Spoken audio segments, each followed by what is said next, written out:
What's up guys? In this tutorial, I will show you how to add more apps to Apple CarPlay using your iPhone. First, open your Settings app, scroll down to General and tap on CarPlay. Once you're in the CarPlay menu, tap on the name of the car to access the CarPlay settings, and then select Home Screen Icons. This screen allows you to customize which apps appear on your CarPlay home screen when you're driving. On the home screen icon screen, you can rearrange the order of the icons by dragging the handle on the right side of each app. Some apps like Phone, Music or Maps are enabled by default and cannot be removed. If you decide that you want to remove an app from your CarPlay home screen, simply tap on the red minus icon next to the app, and then select Remove. On the other hand, if you wish to add more apps to the home screen, scroll down until you see the list under More Apps, and tap on a green plus icon next to the app you want to add.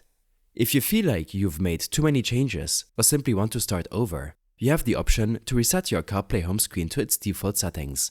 Additionally, if you're looking for an app to use with CarPlay and it's not showing up in the list, make sure that both the app and your iOS device are updated to the latest version.